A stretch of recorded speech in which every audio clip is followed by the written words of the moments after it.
तो ब्रेक के बाद एक बार फिर से आप सभी का स्वागत है। गांव की सरकार के लिए मतदान लगातार चल रहा है। बड़ी संख्या में लोग एकजुट हो रहे हैं। 6 तस्वीरें हम आपको दिखा रहे हैं। रायपुर, जगदलपुर, कोरबा, बेमेतरा, जांजगीर चांपा, दंतेवाड़ा, ये 6 तस्वीरें आपकी टीवी स्क्रीन पर हैं और इन तस्वीरों को आप देखिए जहां पर बड़ी संख्या में मतदाता पहुंचे हुए हैं अपने मताधिकार का प्रयोग करने के लिए।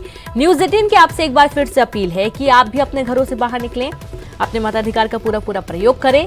और उसके साथ ही अब ये 10 तस्वीरें गांव की सरकार के लिए जो दंगल चल रहा है उसकी आपको दिखा रहे हैं। रायपुर, जांजगीर चांपा, जगदलपुर, मुंगेली, राजनांदगांव, गरियाबंद, महासमुंद, कवर्धा, रायगढ़, धमतरी, यहाँ पर कई ये जो हम आपको जो जगह दिखा रहे हैं इनमें से कई क्षेत्र ऐसे हैं जो कि इस वक्त भूपेश कैबिनेट में मंत्रिमंडल में भी शामिल हैं। विधायक भी कई हैं जो यहाँ से बिलोंग करते हैं, कुछ सांसद भी हैं जो यहाँ से बिलोंग करते हैं। लेकिन सबसे बड़ी बात यह है कि प्रत्येक जिले के या प्रत्येक संभाग में कई सारे ऐसे गांव हैं जो कि मूलभूत सुविधाओं से महरूम हैं। सबसे बड़ी जो समस्या है ग्रामीण क्षेत्रों की वो है पानी, किसानों की परेशानी है खाद, बच्चों की परेशानी है शिक्षा, महिलाओं की परेशानी है, बुजुर्गों की परेशानी स्वास्थ्य संबंधी सेवाएं जो कि नहीं पहुंच पाती। और इसका सबसे बड़ा कारण है विकास काम न होना, क्योंकि सड़कें नहीं बनी है और सड़कें ना होने की वजह से बारिश होती है तो यहाँ पर रास्ता बाधित हो जाता है, पूरा इलाका जलमग्न हो जाता है जिससे उनको दिक्कत होती है। सर्दी होती है तो यहाँ पर रह पाना भी थोड़ा मुश्किल हो जाता है, क्योंकि सर्दी के साथ साथ यदि बारिश हो जाती है तो फसलों को भी भारी नुकसान होता है। और गर्मी ऐसा लग रहा है जैसे सीधे सूरज की तपन इन तक आके इनको ऊपर से पड़ती है और इसकी वजह से यहाँ की जो गर्मी होती है वो भी बहुत भीषण होती है। और ग्रामीण क्षेत्रों में जो भी मौसम होते हैं वो बहुत ज्यादा प्रभावित करते हैं, इसलिए इनको स्वास्थ्य संबंधी सुविधाओं की जरूरत होती है जो कि इनको समय रहते नहीं मिल पाती है।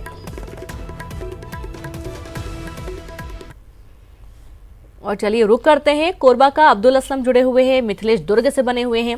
और मिथिलेश आपके पास आते हैं, कौन सी वो जो 2 बड़ी पार्टियां हैं जिनके बीच में कांटे की टक्कर होगी, क्योंकि इस बार जेसीसीजे भी चुनावी मैदान में है?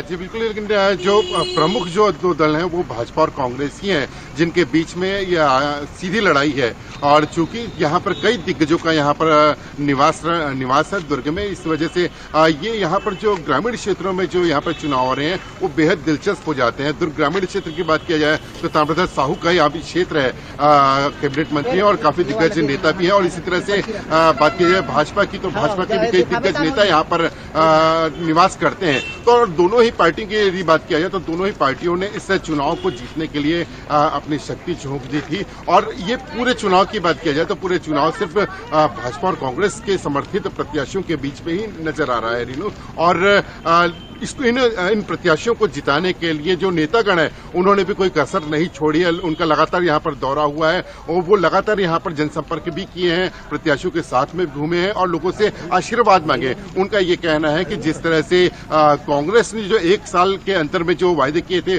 उनको पूरा करके दिखाया है, तो इस बार भी वो ये चाह रहे हैं कि जो उनके जो वायदे किए थे वो वायदे जो पूरा कर लिया उसका लाभ इनको मिले। और यही इसी मुद्दे को लेकर कांग्रेस के लोग हैं जो आम जनता के बीच में गए हैं। यदि वही बात किया जाए तो भाजपा की, तो भाजपा ने एक बार फिर से ये कहा है कि ये जो कांग्रेस ने वायदे किए थे वो कांग्रेस ने पूरा नहीं किया है। चाहे ऋण माफी की बात किया जाए तो ऋण माफी पूरी नहीं हो पाई है, चाहे किसानों के और अन्य मुद्दों की बात किया जाए तो वो भी पूरे नहीं हो पाए हैं। तो यही वजह है कि आज जो भाजपा और कांग्रेस दोनों ही अपने अपने शक्ति झोंक दिए हैं और ये परिणाम बताएंगे कि किस तरह से ये चुनाव परिणाम सामने आते हैं। क्या कांग्रेस जीत के हैट्रिक लगा पाती है या फिर भाजपा अपने ग्रामीण सरकार को बचा पाती है? जी बिल्कुल, शाम तक तो हालांकि इसका भी खुलासा हो जाएगा। अब्दुल, एक बार फिर से आपकी तरफ आते हैं, जैसा कि बीजेपी और कांग्रेस के बीच में मुख्य टक्कर है। कहते हैं कि कई सारे ऐसे चेहरे हैं जो कि चुनावी सभा के दौरान देखे गए हैं। कोरबा बहुत ही अहम है क्योंकि यहाँ पर नक्सलाइट कुछ एरिया बहुत ज्यादा है और दूसरी बात है कि ग्रामीण क्षेत्रों में जो प्रतिस्पर्धा होती है वो भी थोड़ी सी कम देखने को मिलती है। लेकिन कौन कौन से वो बड़े चेहरे थे जो कि यहाँ पर चुनावी सभाएं करने पहुंचे थे, क्या असर देखा गया उसका? अब्दुल,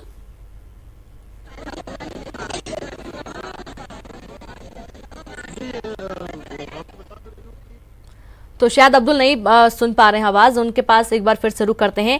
मिथिलेश, यही सवाल आपसे ही है, कौन कौन से वो चेहरे हैं जो पहुंचे हुए थे चुनावी सभाएं करने के लिए? क्या वादे किए गए, क्या दावे किए गए, एक बार फिर से जनता को अपनी तरफ आकर्षित करने के लिए क्या दांव खेला गया है बड़ी बड़ी पार्टियों की तरफ से?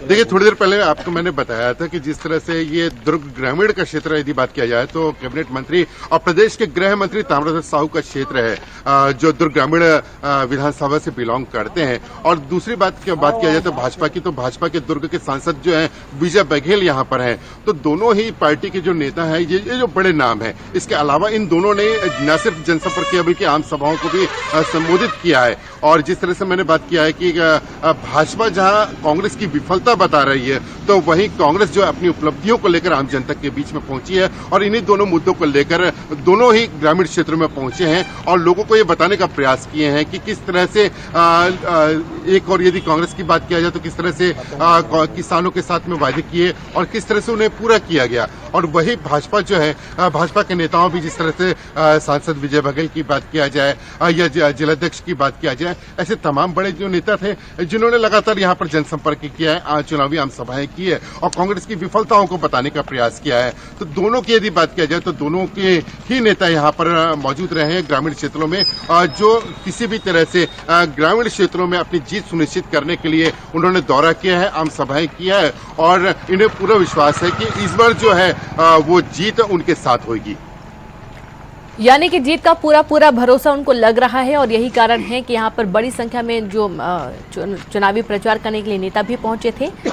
और साथ ही जो ठंड बहुत ज्यादा पड़ी है, मौसम का मिजाज भी थोड़ा सा बदला सा नजर आ रहा है। कभी बहुत ज्यादा ठंड होती है, कभी ठीक हो जाती है, कभी बारिश होती है। मिथिलेश, इसका कोई असर नहीं देखा गया चुनावी मतदान के दौरान?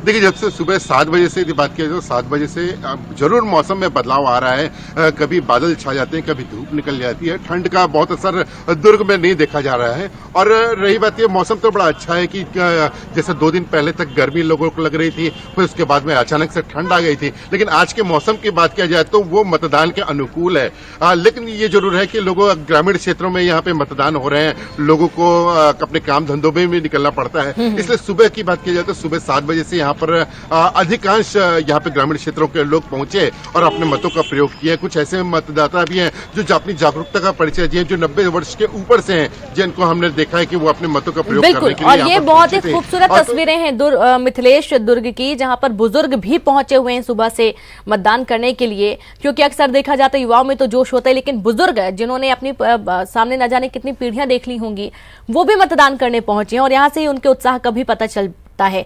और आप सभी नजर बना के रखें, आगे भी तस्वीरें दिखाएंगे, जानकारी देंगे, क्या कुछ बड़ी खबरें इस दौरान आती हैं वो भी आप तक पहुंचाएंगे। एक छोटा सा ब्रेक, जल्द हाजिर होंगे कुछ और अहम खबरों के साथ, तस्वीरों के साथ। बने रहिए न्यूज़ 18 मध्य प्रदेश छत्तीसगढ़ के साथ। नमस्कार।